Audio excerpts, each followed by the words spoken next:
record. Yes. Okay. So today we will see how to construct a quantum computer.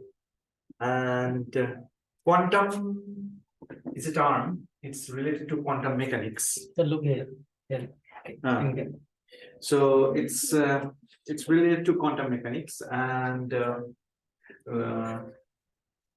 would like to know.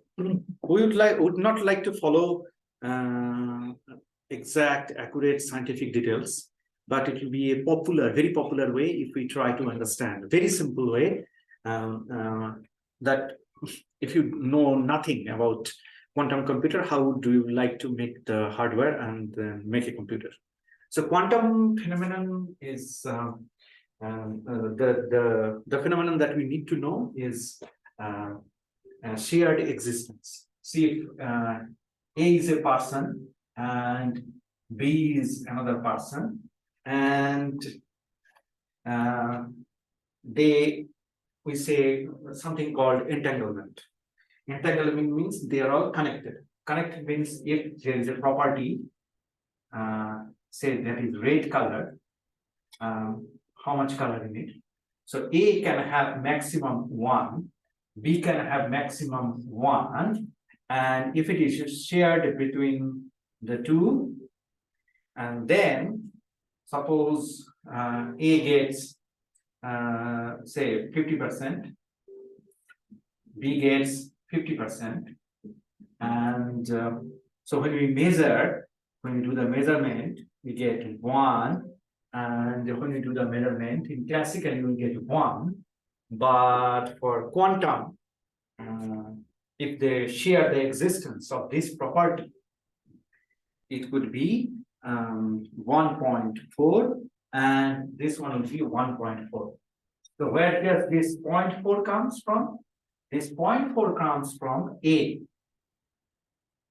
And when you measure A, extra 0.4, instead of 1, you get 0.4 extra, that comes from B.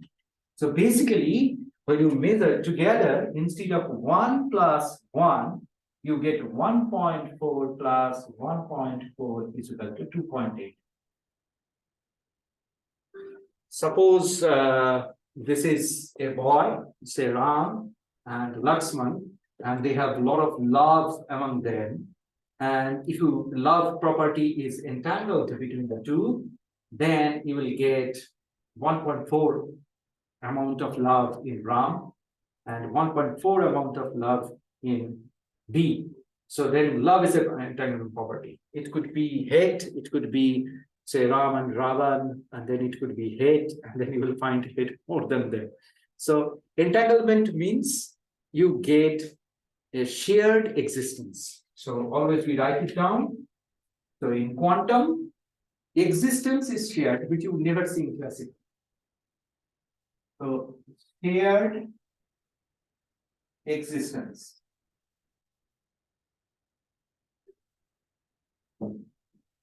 And this is very, very important phenomenon. So what happens because of the shared existence? So this is called Bell's inequality. Inequality. Why inequality? Because you're supposed to get 1, you are getting 1.4. Basically, you're supposed to get 2, you are getting 2.8.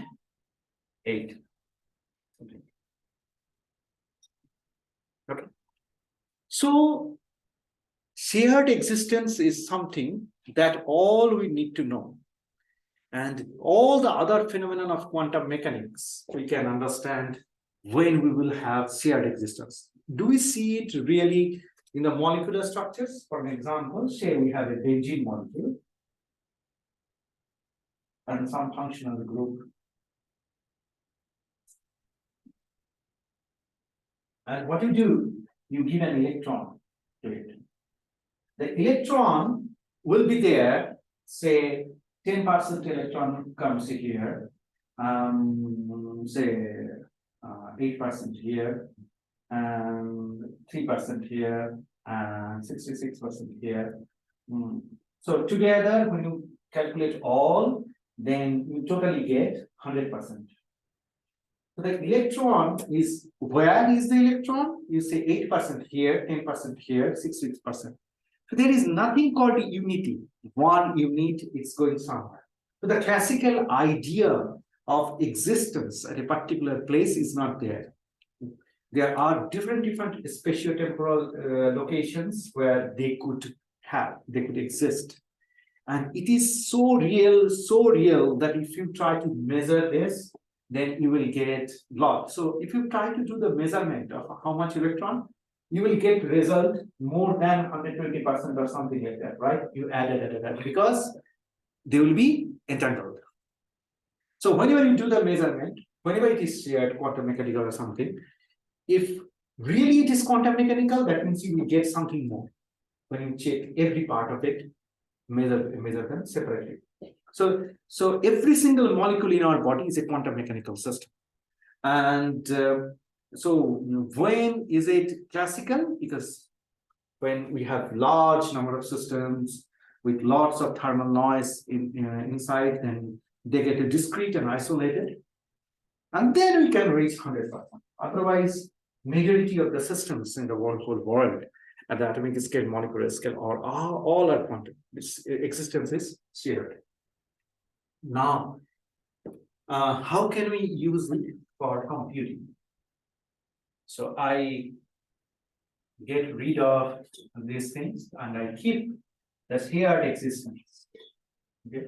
Because that is very much necessary. And what we have to do is to create a quantum computer. So we all know how the computer looks like. We all know we have a computer, we have a screen, and we have a keyboard, and we can put something, and then we can, in the screen, we can see calculation is done. So what happens is when you give some input in these buttons, then some circuit is there which converts all the instruction in terms of 0, 1, 0, 1, 0, 1, 1, 0, 1, 1, 1, 1. And then those information actually executes. There is a software which is the list of instructions that add, subtract, multiply, something like that. And then we get an output.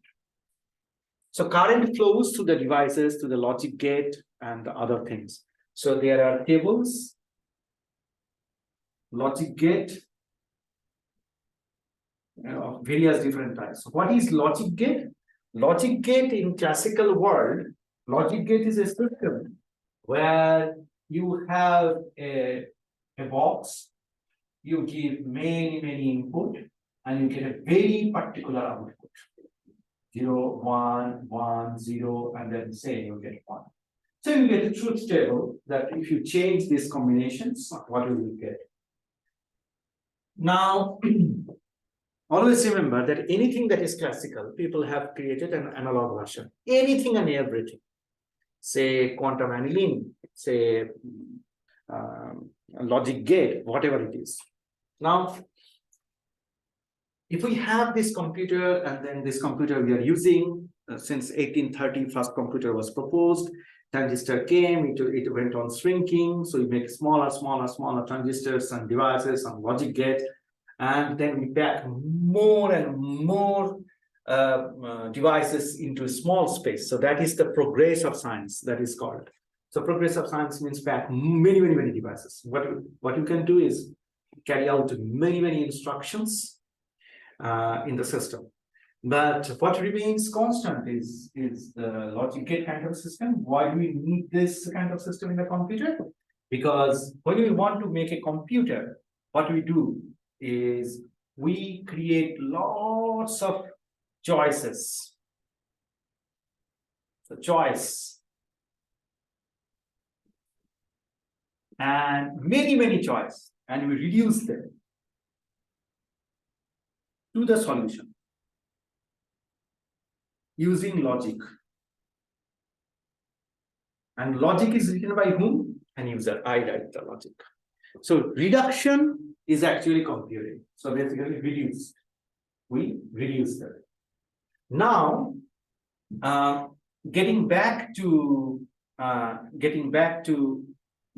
a quantum computer, what we can do is we can think that I have a classical computer. If I dip it in the liquid nitrogen, make it very, very cold, and the cables become superconducting wires, logic gates become quantum logic gate. Can we convert the normal computer into a quantum computer? The answer is no, never. Because even if we cool it down and quantum phenomenon works, the same computer will be working as a classical computer. Why? Because we need to find a way, a trick. How can we use quantum computer, quantum processes from quantum phenomenon to our advantage? And what is that? That is, you have 10%, 8%, 66%, 3%, or this kind of choices. You can allow them to interact, and you can find out who is doing what. For an example, I have a benzene ring here, and the electrons are distributed. I can take another benzene ring, and then again say 8%, another benzene ring with a little difference. We have instead of 8, it is 9%. This particular oxygen, and then another molecule, say 10%. Others reduce, but this particular oxygen goes on increasing periodically.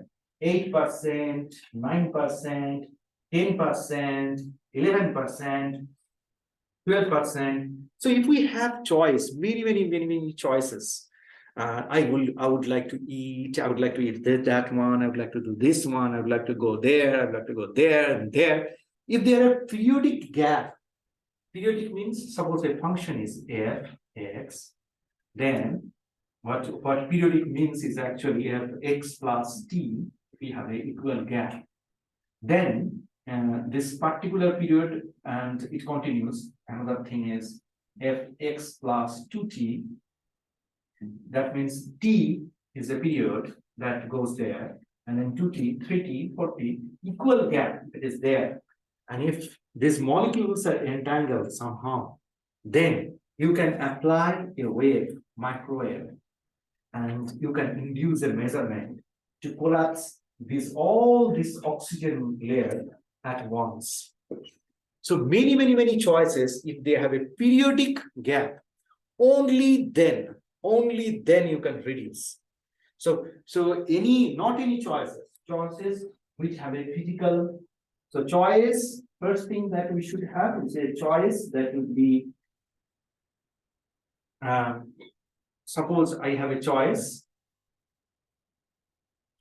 That choice should be written with a many choices in a cluster where many choices are there, all are connected, entangled, or grouped, and then those entangled choices all should be periodic gap. Periodic gap. Suppose you have this one, this one, this one, this one, period 1. Okay. And you have this one, this one, this one, this one, period 2.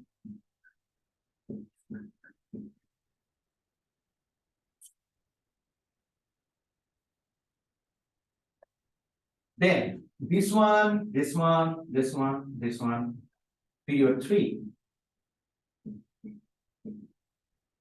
That means what you would do is with a particular frequency, you can convert all the green choices and find out the suitable one. Red choices, separate entanglement, separate collapse, separate choices, and period 3. In case of classical, you have to read all of them one by one and read. So that will take time. So this is the advantage of quantum computing. So you create choices, many options and choices, and then you reduce from that using group of clusters. They have a periodic gap, and then if there is no periodicity, all are randomly related to each other. then there will be no advantage of quantum computing. It will be same speed like a classical computer. So we have to understand this particular phenomenon, and this kind of periodicity gap we can generate with a quantum logic gate. Quantum logic gate is what? Instead of one, you could have 2 or 3 different options. Less could be a less number or could be a more number or whatever you want. And then they will be, this one will be changed to a very particular different state, and all these states will be connected. How to do that? Let's get back to how to create this kind of choices.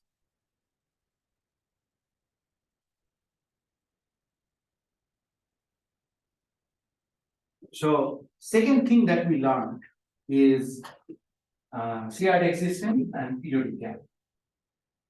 So if there is no periodic gap, if lots of choices are not correlated, you cannot group them, entangle them into a single system, and then collapse them to check if they are suitable. So what is happening here is that we need to understand there's different kind of states.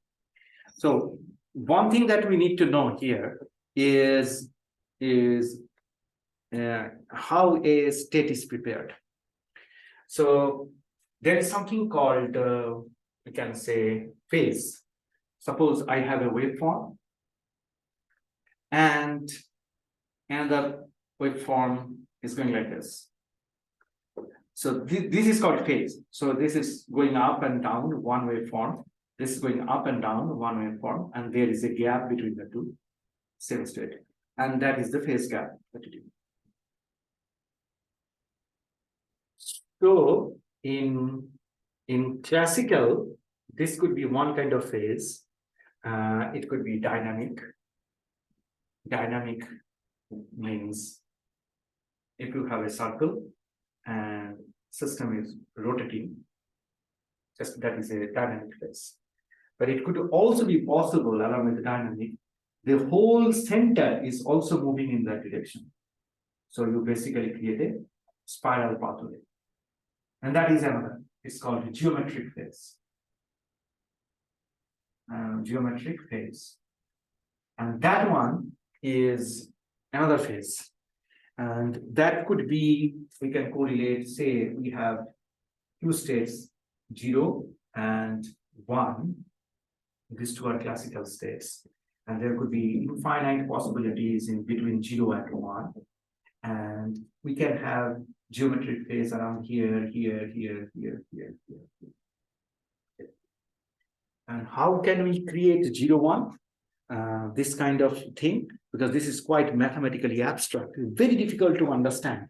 So what we can do is we can have a gas plasma state, and we could have, say, we apply microwave, and we see that it could be emitting red light or blue light or a mixture of both, depending on the condition that we put at a particular temperature. And we can see that both 0 classical measurement, that is the red color or blue color, and mixture of many, many different colors are over there. And then if we try to measure, either we get red or we try to get blue. So similar kind of thing. So how do we do that? So this is called qubit. So we need to understand what is a quantum state and what is qubit or something. So there is a system called crystal. This crystal is called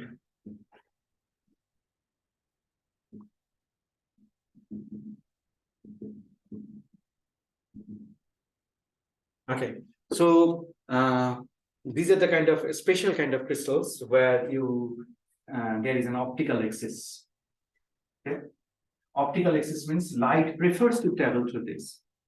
There are many this kind of crystals where you send the light from this direction. So light will divide into two parts.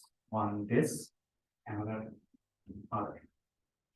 And if you put another one, then you get, say, spin half, spin up.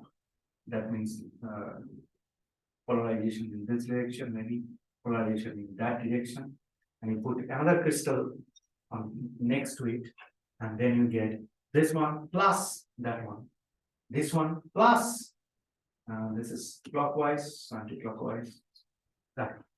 So this is up plus down, both probabilities are there.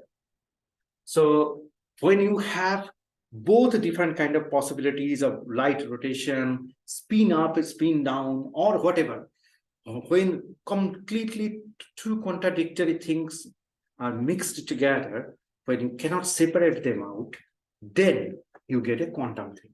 So we have to understand how can we create a system which you cannot separate, and what is called by separation. Suppose you have an atom. An atom has lower energy state and higher energy state. Say a molecule, an electron in the orbital of an atom, and from here it takes an energy, goes up, and then it comes down, and then it releases an energy. Okay, so it can happen that there is a metastable state, some energy. You send energy to excite this one up, but they come here and store, and then together they come down.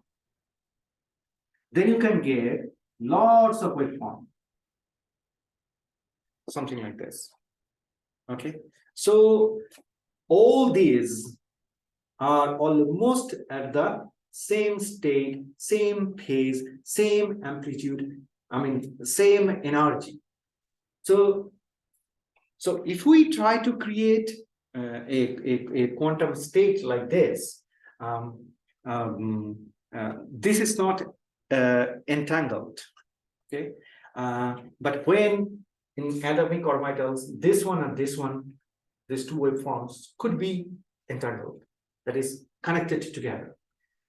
So how do we create laser? Laser, we have a band. This is valence band and this is conduction band. So the electrons goes up and then there is a metastable state. They come down at different. And then they go down. And then laser light comes out. You have seen many laser sources. So laser light comes out. Now, when laser light comes out in this kind of situation, all of them have same phase, they are all coherent, they are all same amplitude, same phase, everything is same. But this is not like a single atom, because this is band. This one has many levels. So 1 electron volt would have 10 to the power 23 levels. Avogadro. Something 10 to the power 22, 10 to the power 18, depending on the doping and other things, but something like that.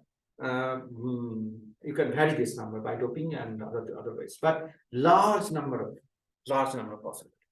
When we try to squeeze this to here, so this is clearly laser.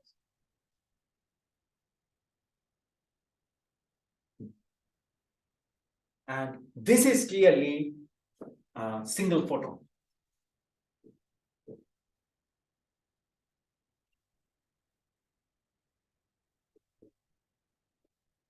So what happens, because there are few number of energy layers, could be possibly one, ideally one, so that when all of them come down, they are just like laser, but with the added difference. Added difference is they are almost like they are coming out from a single photon. So those who work in quantum optics, or they want to realize, or they want to work in, say, electronic quantum circuit or somewhere, they always try to create a situation like this. So if electron comes down and electron is emitted, energy level transition, and then electron is emitted, then you get an absolutely coherent waveform. But they don't survive long. and survivable length is also a few hundred micrometers. So rightly 100 micrometers, and could be maximum say 20 or 30 nanoseconds. And you have to do it. So basically, if I try to do it with the electronic waveform, the problem is hundreds of micrometers, few micrometers. You can see with visible eyes, and then you have to do the operation. Then again convert it into a coherent mode, and then continuously holding the coherence mode, and then increasing it by taking it down to a very low temperature, so that you can survive it for a longer time, say 3 microseconds or something like that, and then do the operations. So, but in optics, if you do this, convert into, say, instead of electron beams, you convert it into electromagnetic wave that is coming up, and you create single photon. Single photon and laser, you can see that single photon and laser, you have to see comparison. Here is the band, but if you want to create single photon, of course, you need to put laser. That is the output of this. You take it back here.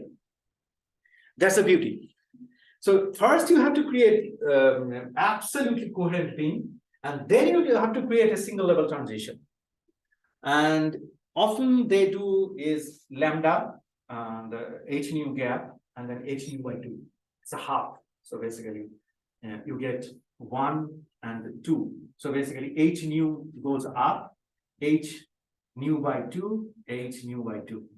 So it's called two photon. So in biology, you often use this two photon spectroscopy. So basically, what you do is you take the light up, and then two coherent photons go. So when coherent photons go, then you are able to resolve the things better, and simultaneously all the photons. Two photons means not just two photons. Two photon always means one photon went up and two photon went down. So basically, they are much more coherent than the laser. Much more coherent than the laser. And one thing is that coherent means how many of the photons are coherent. Then that could be 10 to the power 12, 10 to the power 13, or something like that, a number. So we use that kind of photon to say. Now, one of the problem with optics, like electron, if it is an electron beam, you have to go to very low temperature. The system needs to be cooled down. Scaling up is possible, but it is expensive. And another problem is that coherent length is not much. So basically, if you want to redo the circuit or develop, that is very difficult. Optically, you don't have that kind of problem. But the problem is that once the light interacts, after that, you lose this 10 to the power 12 or 10 to the power 13 number of photons drastically. So we came up with a solution that when we create the photons, we will not create a beam of waveform. Rather, what we would do is we would convert them into a shape. So now laser I go off, because now laser is gone. We consider that we know about laser, and we convert it. Somehow laser comes here, and then we get it. But we don't create single photon from the laser directly. What we do is we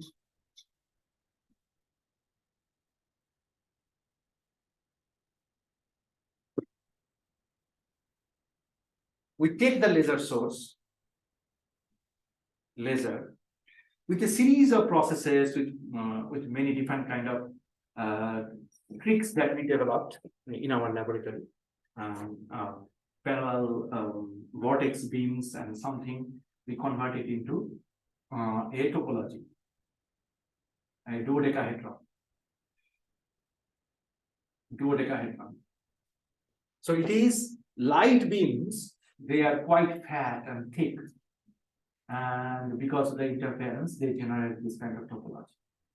When they create this kind of topology, or something like a square with these circles, these are the holes, dark regions. So this kind of topology we create from light.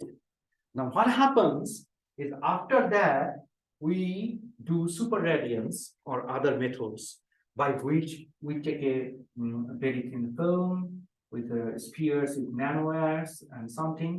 And then what we do is this nanowires rotate the liquid balls, and with this forms we convert it, and then it looks like very sharp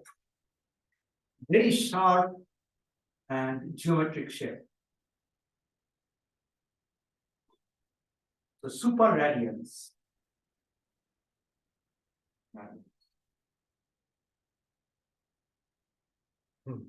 And also evanescent wave, a very small when the light goes, evanescent wave comes out, and that evanescent wave creates it. So this is pure interference, and this is vortex lens, a pair of vortex lens.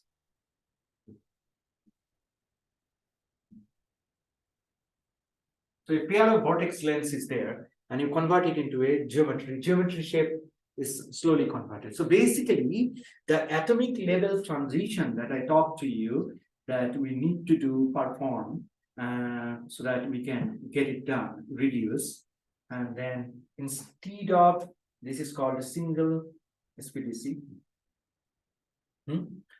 right? Single photon down conversion. So instead of that, we do this kind of method and then get a topology. Now, once we get a topology, this is very, very stable. Very, very stable means you can reflect it on a mirror many, many, many times. You can pass through a, say, transparent nanowire materials. You can do whatever you want to do, but this will not get destroyed. So you get a very stable single photon source compared to the other people. So now, now we know that, well, our laser source is ready, light is ready, with which we will do it. But how to do the computing? Let's get back. So our light is ready, and we know where to go. So in case of, there are two kinds of quantum computers currently existing in the world. One quantum computer is, we take an energy level diagram. It's called quantum annealing. What is that? Classical annealing is if you heat up a material, and it goes to local energy minima, hopping, and this is global minima. It reaches over there. So this happens everywhere in nature, everywhere. Even protein, when protein long chain is created, when protein folds, it goes through this kind of energy level orbitals and then goes to the global minima. And then we get the protein structure, the derived protein structure. So this is happening every time in nature. Now in quantum annealing, that was a Japanese scientist then proposed. So anything that is a classical phenomenon, some people will come up and say, okay, it can also be possible quantum. How? So instead of jumping with an energy, you just tunnel the barrier and you reach. So what happens is, you can imagine to create a computer where you put different options or choices at the different local energy minima, and then you try to reach a global energy minima. So what you can do, if you can have a system, a computer where you have many options or holes, and basically because of this exchange, you can see tunnel through and checking and cross-checking and reaching to the options. So these are different options. So in the whole circuit, you write it down. You can use many clever processes. How do you write the choices? Many ways how they will exchange. You can create the different kind of materials, and then you can allow to global energy minimization. So it means if you want to see, I have many choices, and I want to find which choice follows a particular optimization. Like I want to know which book is the smallest in the library. So I send a photograph, and the photograph is such that depending on the area, you get different energy levels, area of the book. So what happens, eventually all of them will try to get in over here. It's get populated. And because it's a quantum process, so when it is getting populated, then you know this one is the smallest. So you don't know, you just send it all the areas, and you know very well the smallest area would go over there. But all these cases, you already know the instructions, you know the situation. So this is something. But when you try to do quantum computing by logic gate, I told you that what you have to do is to logic gate. What you have to do is you have choice, many choices, and they grade into group, right? And then they have a periodic gap. So do you have always a situation, a physical situation where you need to get into either periodic, or you should have a this kind of energy diagram where global minima, or you can map the energy gap. That is, what is the distribution of books? Somebody can ask question, what are the distribution of books or the book sizes in this library? So millions and millions of books, you can do it. So if the choices are periodic, then you go for logic. But you understand one thing, they have a very limited application. You can't have any problem that you can solve. For an example, if different books have a correlation, for an example, the books related to so book size matters. At the same time, the book related to astrophysics, book related to philosophy, book related to mathematics, book related to biology, book related to genetic transcription. So all those have different relationship, then color of the book, then other kind of. So if there is a multimodal interactions and multi-level one to many, many to one interactions when this goes, then this kind of system doesn't work. Of course, you can create a 3D version of this, but that doesn't matter. Always it is 3D. So if they have conditional relationship of another kind of relationship with this, then one to many to interaction you can't. If there is non-periodic, you can't. So if both kind of existing quantum computers would fail if we cannot physically rewrite, we are not able to physically rewrite into this format. That's why we need another kind of quantum computer where this problem is solved, this problem is also solved.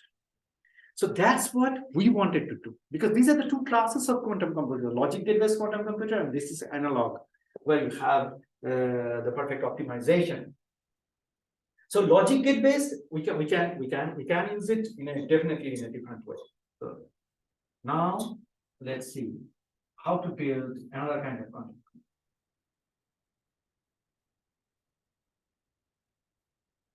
So what we understand that shared existence, that is learn quantum computing, periodic gap for logic gate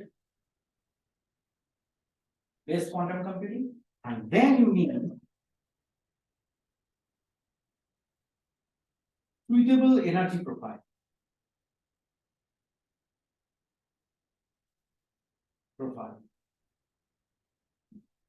for quantum energy.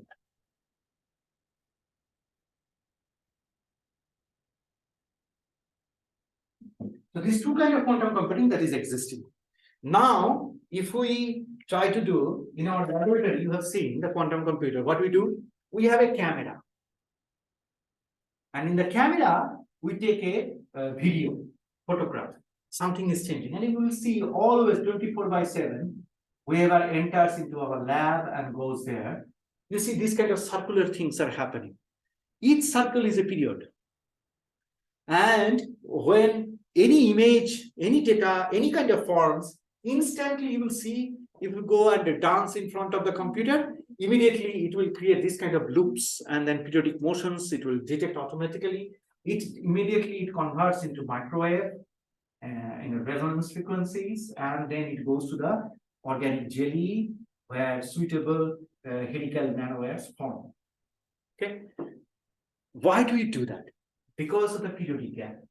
Imagine somebody gives you a total that, look, you need many periodic gap of all possible choices and dynamics. I'm doing it instantly. And I'm creating a physical structure equivalent to nanowire with LPD, where you can send light, and if you send light, it creates dodecahedron. Same dodecahedron that we create artificially with single photon source.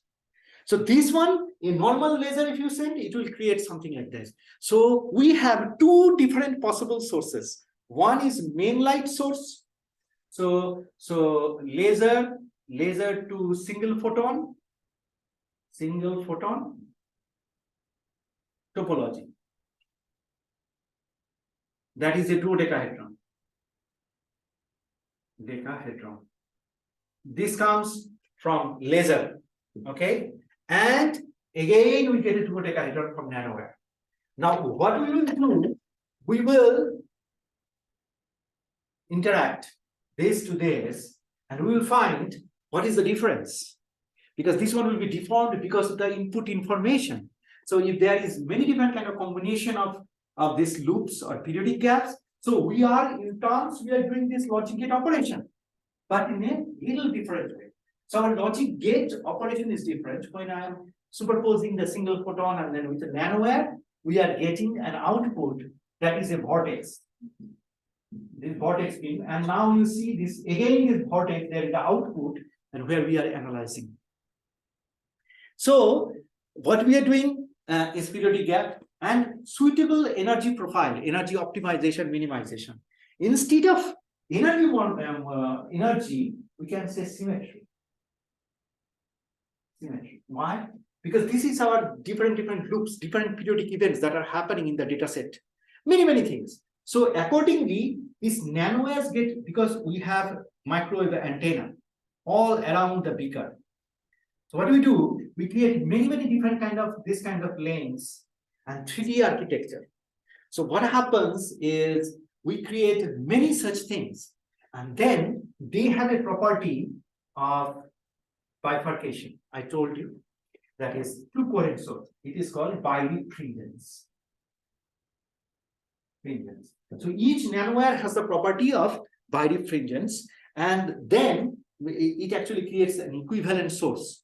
So what happens is that when a light comes from a particular direction, suppose light comes from a particular direction, then all the light try to converge into that direction, right? Because whatever be the arrangement, they go to in a particular direction, and that actually allows interference of this kind of similar interference.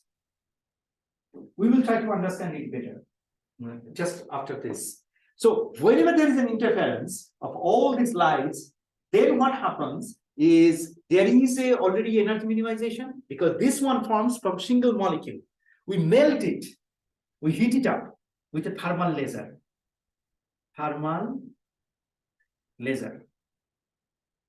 So there is a classical annealing process that goes on here. And it goes local, and whole energy profile map is done. Solution makes map of all symmetries. Symmetry means arrangement of these clocks, different clocks in different directions. So you make this, and then what happens? The solution, when it maps everything, then we get interference, and basically we create an integrated this kind of structures that is going out. So we do periodic gap, we do suitable energy profile by classical, and then of course the birefringence, which is entangled, which generates the entangled photons, and all the entangled photons go. So now let us see what is the basic principle of computing for us. So right, again we go ahead. We will try to create the same thing in a different way. So what we learn, basically, it is possible to create a quantum computer where periodic gap is automated. So what we do, interesting, very interesting, which nobody tried, is automated. So automated, we find the periodicals and many in series. And the entire map, we make the entire map. Now the most interesting part, which is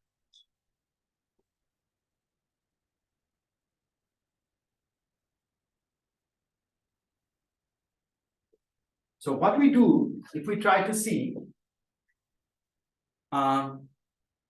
we have input video.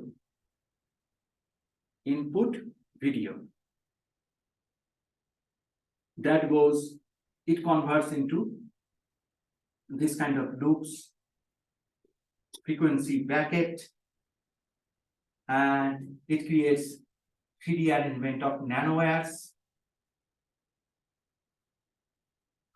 Now, what we do, we take a laser source, we convert into topology, dodecahedron, D topology of light, 3D photon, and then we pass it through that one through this beaker. And then what happens, that there will be an ideal D, that is ideal structure, and then we get again non-ideal structure, that is deformation, deformed D. And then in the jelly, one beautiful thing happens. That's why our computing not only includes the logical-based computing features, the periodic, finding the periodic, the suitable energy profile, and third thing that it does is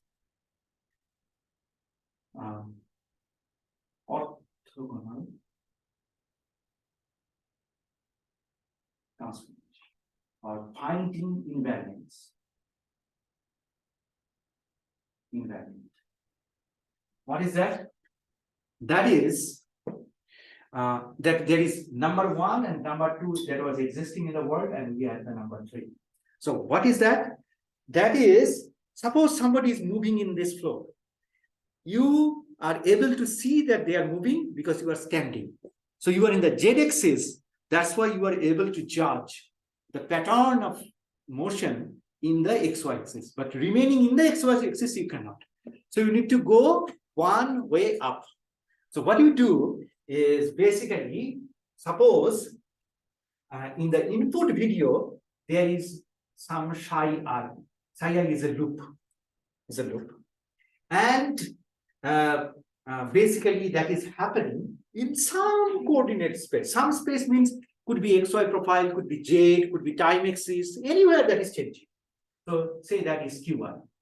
So del psi I by del qi, that is coming from input. And now what we are doing, we are allowing energy profile.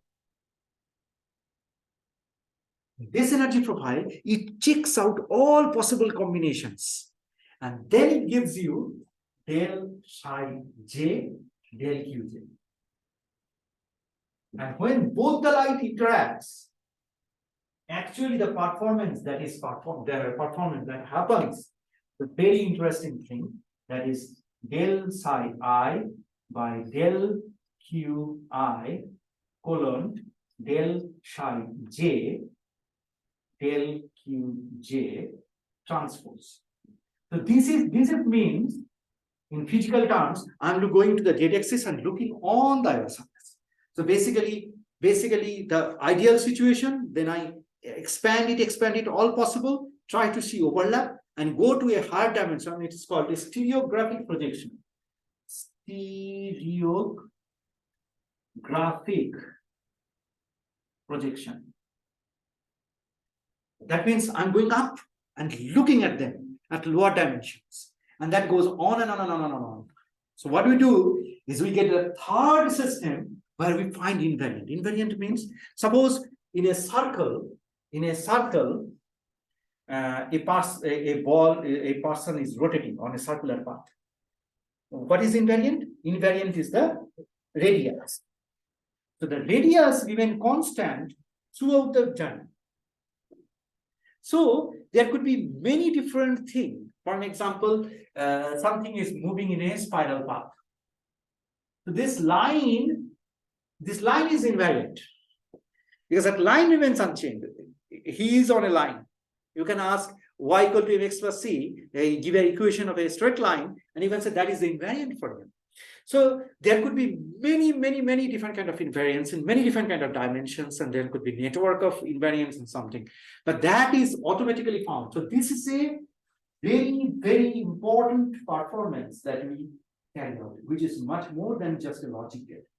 And since periodic gap is automated and we find the invariant is, if you want to understand any phenomenon, you need to know invariant.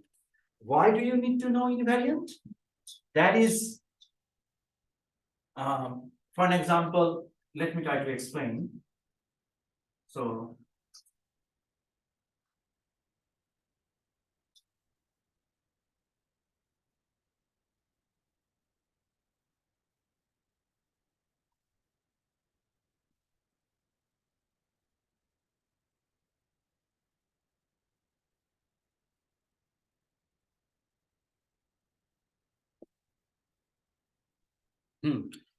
now what we try to explain, for example, invariant E is equal to mc square. You see that mass is varying with energy, c square is the invariant.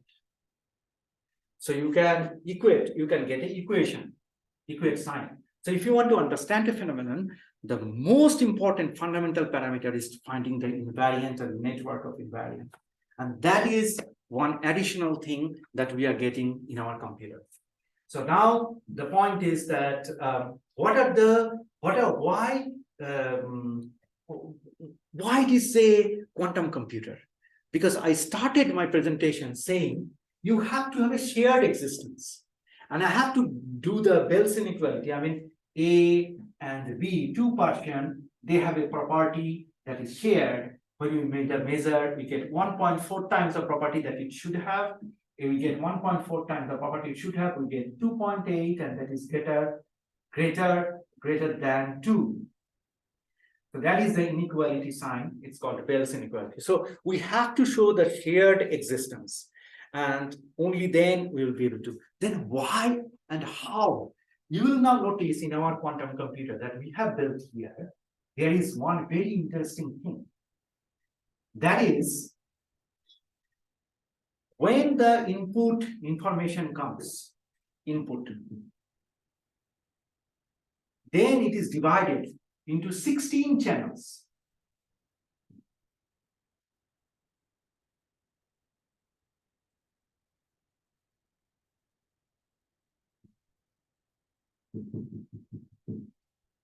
Right?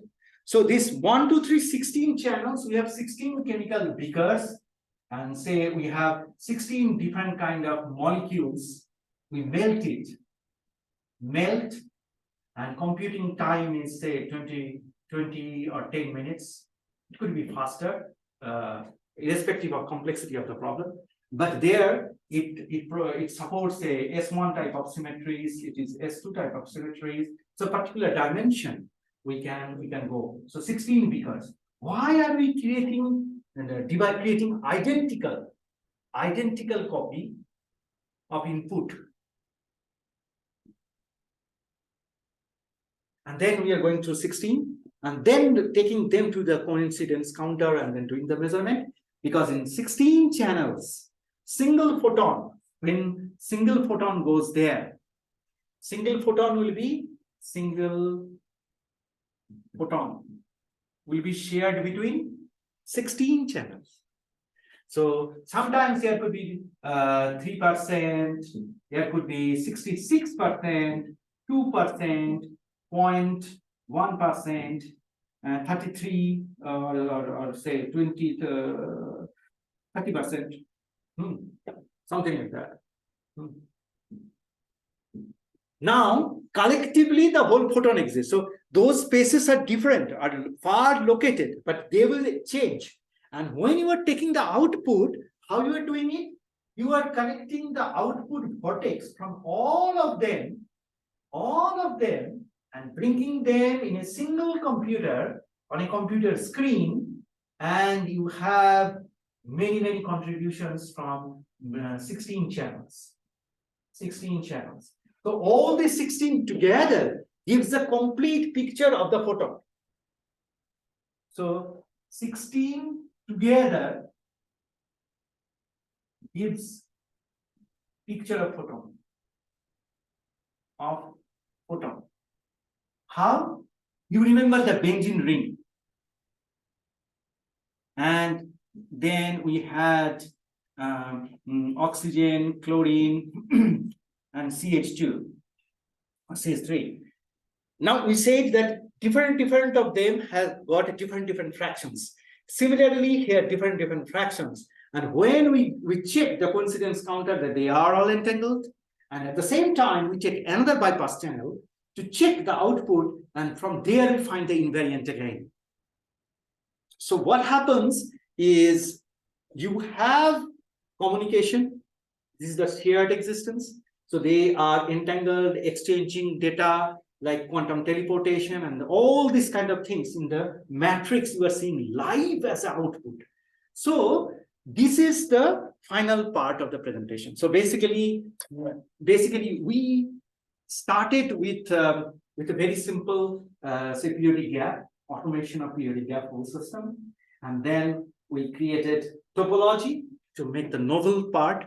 So there are many novel part of it. The way we are creating, because if we take single photon down conversion, 2-photon spectroscopy, so if you send blue light, it becomes red, almost infrared. That kind of light is so weak. After little interaction, you cannot take it out and do scaling up of the computation. But when you have the way we are making a single photon by topological single photon, what happens is once the photon is created, it's not destroyed so easily. It deforms in shape, but it does not. So even if it passes through, transmits through many systems, it doesn't. So that's the thing. So this is how the whole quantum computer has been designed and has been built. So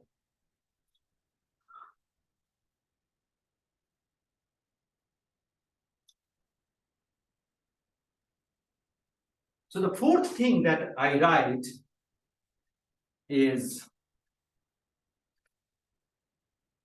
the fourth thing that I would like is that teleportation. Why this is important?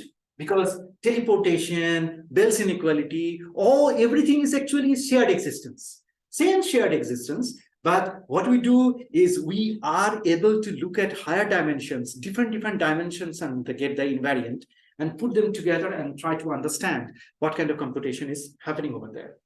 So this is, so if we take a summary, what we are doing, we are using quantum optics, a very defined kind, we call it optical vortex, to create a topological single photon. Use hard angular momentum applied. Number two, what we are doing, we use classical annealing. Number three, very important, helical nanowire. So this is we patented as fourth circuit element in 2010, and we have been working on this very particular device, helical structure. Without helical structure, we can't do this. Number four, what we are using for topological photon, we are using super radiance. And classical annealing, then we are going for birefringence. And that is also again a quantum phenomenon. And then helical nanowire, and then finally what we orthogonal transformation, stereographic projection, orthogonal transformation. stereographic projection. That is our computation projection. And finally, what we are doing is teleportation. Teleportation, or we are checking shared existence. So not only when we are preparing for the quantum computing, and then we are taking into account quantum phenomena. And this helical nanowire based physics is very different of fourth circuit element. Fourth circuit element. This is very fundamental, on which we are working more than 13-14 years. We have series of patents. This is the main computation part, stereographic projection, which is the universal process, almost equivalent to a logic gate. Any operation you can carry out.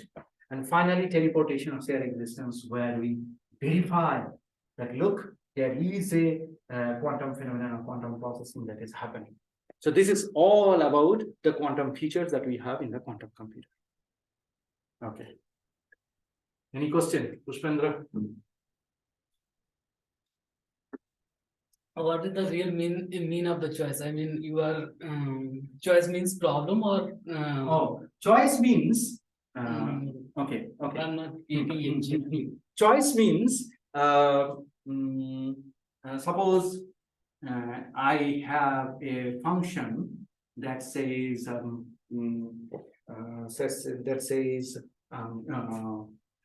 good book. Good book, which gives you happiness. Okay, happiness. And then you have book number 1, book number 2, book number 3, book number 4, book number 5, book number 6. These are all choices. So choice means just choice. Exactly the English word choice, same thing. So in computing, normal computer, we don't it is not intelligent. We give instruction. That instruction, if it follows, that looks like intelligence. There is no intelligence. So basically, which one would be good? Even you have to write it in the instruction, in the algorithm. So everything you need to write. That if this is this, then it will be a good book. If this is that, that will be a good book. And following that, you can do the search. But you need a database. Huge database of choices. Database of choices. Like yesterday, that person was saying he got satellite data of deer movement. So that's the data. So you see many deers are moving. So to look at that area, it is deer from the satellite imaging, thermal imaging, and other kind of imaging. You see the deers are moving. So each photo or video of each deer is a data, is a choice. So in our video, what is the choice? In lab, we are 24/7. We are running anybody coming in, any structural change in the laboratory. So basically, in that case, we are taking choice automatically. Anything periodic, we consider it as a choice. So that's the difference here. Here you need to give instruction that these are choices, these are choices. For us, when we are taking anything periodic motions or periodicity happening, immediately we take it as choice. We naturally capture from any kind of data form. We naturally capture the periodic thing. Because eventually, at the end of the day, if you cannot find a set of all kind of periodicities, and then you cannot encode it in the hardware, you cannot run a quantum computer. You cannot run any kind of automated simulation. And if you want to do the same thing with classical, you have to write an algorithm to find out which are periodic. So we take it pictorial. So choices are us. We decide. What would be my choices? My choices could be all the bright stars in the sky. My choices would be high profit-making companies in the share market all over the world. whose shear values fluctuates very randomly, very big and low. My choice could be on high-speed moving clouds. So the problem could be, are those clouds going to give us rain or not? So I check the data, find out many choices. When the cloud moves this fast, we get this much rain, this fast, this much rain, this fast, this much rain, this fast, this much rain. Huge database. Now I will encode it, run the algorithm, and from the database search, I will find out my desired solution. I will reduce them. That's the computing. So can we say that choice is equal to the problem? One choice means one kind of problem. No.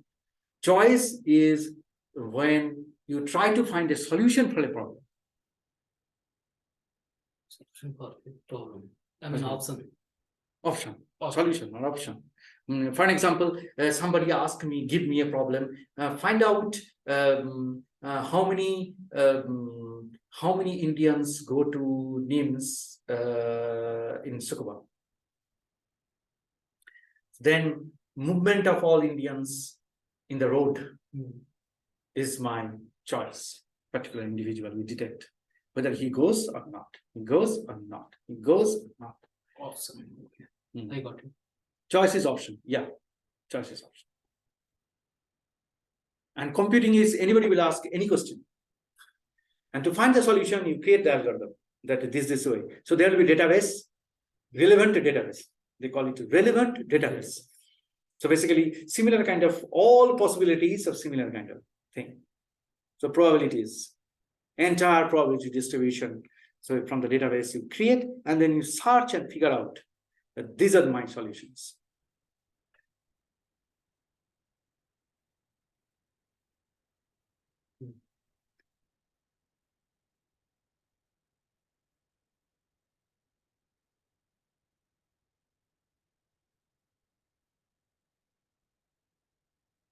So in periodicity, we find spatiotemporal dynamics, how spatiotemporally the loops are generating periodic behavior. Like in your brain, when you are looking into something, you register only those things which is repeatedly happening. If it happens once, you never give any importance to it, or randomly. Unless it causes massive or great damage that harms you or something like that. So our jelly can detect the invariant, and Yeah. you are detecting the invariant in 2 times, but in capturing video by the simulator and second times in jelly. Right? So theoretically, we estimate roughly, and we send it to the jelly. We expand it, check all the possibilities, symmetries, geometric constraints for that particular thing, and expand it, and then try to figure out what would be the most suitable symmetries of arrangement of periodicities, and what kind of periodicities. And that is we get out, and then we again get the invariant, and then we compare. How is it? Because which one is more idle? Definitely when it will come out after the output. I mean, come out from the jelly or come out from the jelly. Because we are allowing it to expand, trying to see it if naturally is this possible. So if there is no very concrete periodicity, then they will not be included in the jelly. They will not be expanded. If energetically suitable pattern of periodicities are there, that will be expanded in the jelly. So that is called Haas's diagram. Haas's diagram. So in the jelly, following this simple mathematics, we follow the jellies, the nanowires get rearranged in a 3D shape. So that is the 3D circuit for. If jelly does everything, why did you put the simulator there? I mean, both are doing same things. Because to trigger the jelly, we need to start from starting point and initial estimation. You have to guess something. Otherwise, you can't start. How do you start computing? We need input. You need to get the initial guess. So initial guess, a human doing it, or an automated system trying to find something that is happening is good. Because if you give the instruction that this type of loops, is it there after jelly is trained with a particular video, you can ask the same question. Then it will be a totally different issue altogether.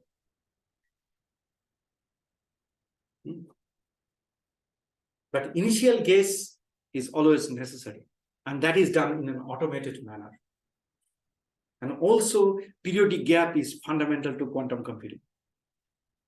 If it is a periodic, many choices in the solutions, many of them, and it repeat, many means repeat, then the solution automatically creates an equivalent structure for that.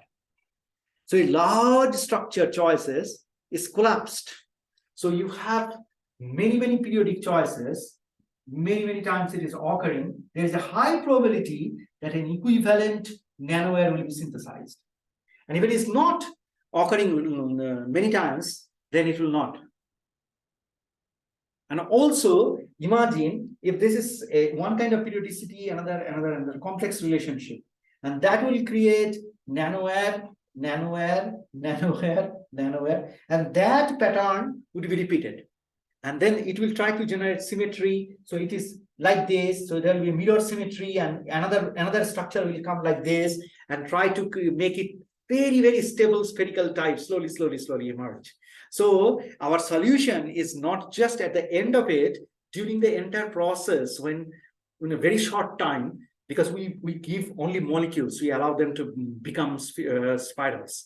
So when they come, and then we allow to see the 3D pattern. So basically jelly rearrange the choices in a particular form. Expand the choices. Expand the choices. Okay. Select, filter the choices. It doesn't reduce or collapse the choice. It can reduce. Sometimes it can reduce. It can, when it filters, definitely it reduces. If it is not occurring many times, only once, then. But it has got a mechanism to find out the repeatedly happening events and their correlations exactly accurately. Now the question is, when the human instructions go as say particular video, particular pattern or something like that, when we ask the jelly that kind of questions, then it try to match and give us an answer. Now you can ask that the periodic gap based, logic based programs, only few kind of problems are solved there, and then a suitable energy profile, they can also solve a very particular kind of problem. Now in this case also, you can solve a very particular kind of class of problems also. Yes, it's true that we are not claiming that it is universal, it can solve every single problem, but many of the problems that logic gate can solve, many of the problems that quantum gate can solve, many of the problems we can solve, and additionally we provide this invariance and other kind of features, stereographic projection and other kind of additional features we can provide. So basically it is an improvement from the existing concept of quantum computing to another level, some additional features. But is it the quantum computer that we envision? No, that research we have not done. So far what we are doing, we are trying to make our system engineering wise perfect. That's all we would do.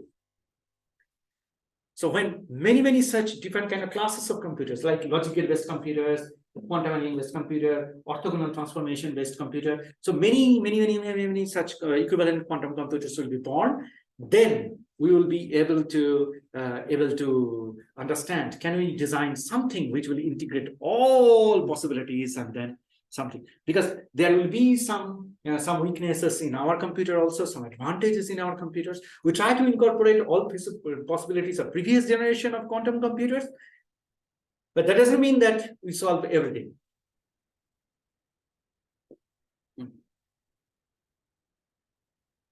For example, if there is the unknown data, our computer is very good. For example, 2 plus 2 4, we will not use our computer. We will use a normal computer. So as we said, shared existence, and if it is relevance is there in solving the problem, only then quantum computer is necessary. Otherwise not. This is a very clear now idea. all problems, you don't need to go to quantum. If you need to break the entanglement and then take the data and go to the next step, and then break the entanglement and take the data and go to the next step, if you want to do it like this, then definitely classical computer will do the better, because you can't get the speed advantage. So where the classical computer cannot go, we are trying to go there. That doesn't mean we are saying that classical computer is irrelevant or supercomputer irrelevant. Because even the quantum computer, logic gate-based computers, when you try to do it, when you try to write the code, it becomes more and more complex, and beyond a certain period of time, you will find that it is not providing you any advantage.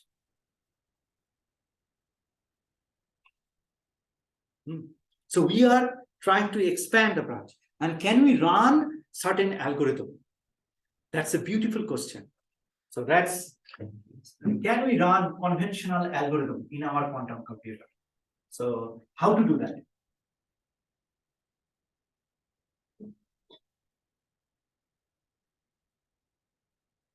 Can we run conventional algorithm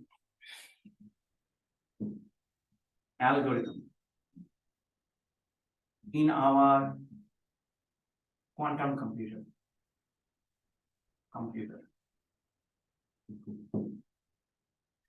Can you answer? Can we run conventional? Every single conventional algorithm has a loop. If then loop for I is equal to 1 to 10, next I, this kind of loop. So many nested loops are there. So basically, you can convert any algorithm into this structure and then give an input. So we can run an algorithm, any kind of algorithm. There is the option of periodic. Exactly. So periodic structure, nested periodic structure, the whole computer is based on that. So when we give input, actually we give this one as an input. So this is a kind of algorithm, but we are physically writing it, expanding it, and doing other things. But if we just want to allow it to go and then try to find out all possible fault tolerance and other kind of systems. So fault tolerance is one of the features of this computer also, orthogonal transformation or something. So if there is a nested periodicity, we are giving the algorithm complete. The initial algorithm, and then it converts, you get a final algorithm, and that actually becomes the output, the theory of the phenomenon. Okay. So how does nanowire map the symmetry? And how? So basically, we have this circular area, and then we have this kind of antenna coming, 16 antenna coming from all different directions. So basically, the molecules that are there, say this is the molecule, this is the molecule, they come together, and so pixel by pixel, you saw the video, pixel by pixel, when it goes, if there is a circular way of changing, that actually makes a electric field distribution here in a periodic shape, and then the molecules come and arrange in a loop manner. Now one loop goes, the next column comes, or next something, column by column or row by row, when you're sending the picture, pixel by pixel as a frequency. So when it goes there, so what happens is one loop goes, and then due to gravity, it falls down, another loop, another loop, another loop. So molecules are coming and forming a ring. As soon as it comes here, the time is adjusted so that the next column comes, and it goes on. You know jalebi? So how jalebi is made? So imagine someone is creating a vertical jalebi. It's going on inside and then continuously. He is creating it on top of it, and the jalebi is going down, down, down, down. So it's, you get a long vertical jalebi.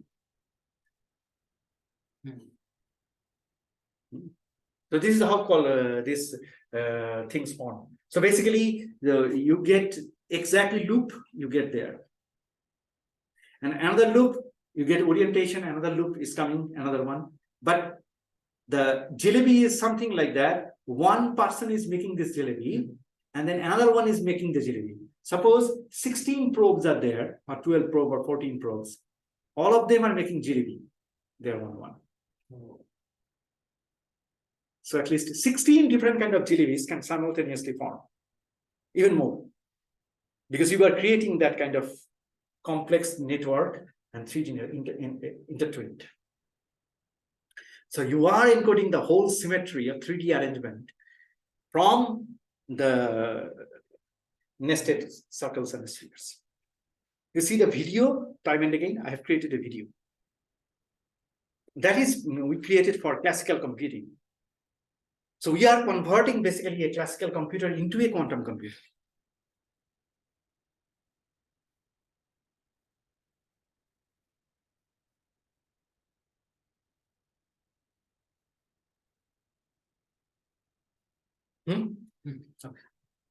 Okay, so finish recording and then upload the file in NIMS brain data, the next step. And